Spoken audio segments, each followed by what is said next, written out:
Yeah, I think a lot of industries are going to have a really big challenge on their hand with the changes in technology that are coming. And particularly, we've heard a lot in the last few years about AI and the impact that's going to have. And I think for job roles, that means there's probably more insecurity than there's ever been before.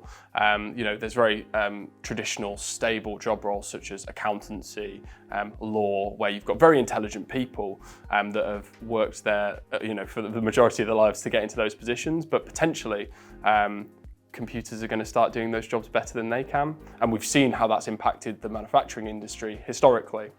So we know in the next 10 years, there's going to be job roles that exist that don't exist today, but a lot of the traditional job roles are going to disappear.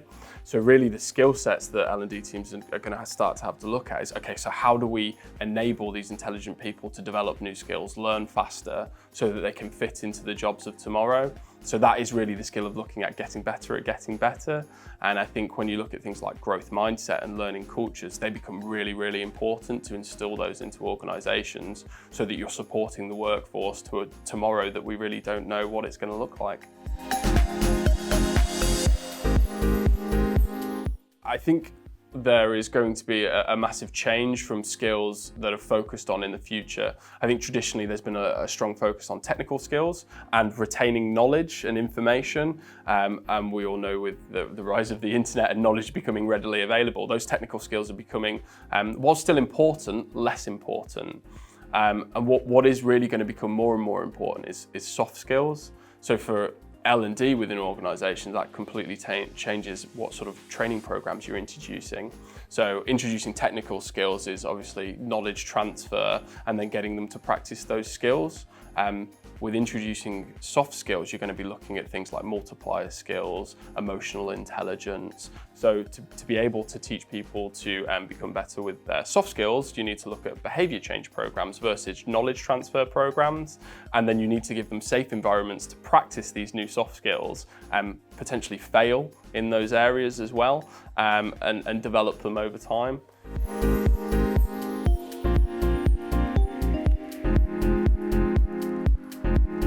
If I was a CLO walking into an organisation today, reading about all the change that's coming and the difficulty that organisations are going to face with the rise of technology and things like that, I'd probably be pretty concerned first of all, but then I'd start thinking about the things that I really need to change or look at in my organisation. And for me personally, I think one of the most important things to look at is the organisation's culture as a whole, particularly looking at how can we develop a learning culture. Because if you're looking at these problems, it's pretty clear that what you need as an organisation is a workforce that is flexible and change agile, because then they can take their multiplier skills into lots of different roles and lots of different job areas of the future.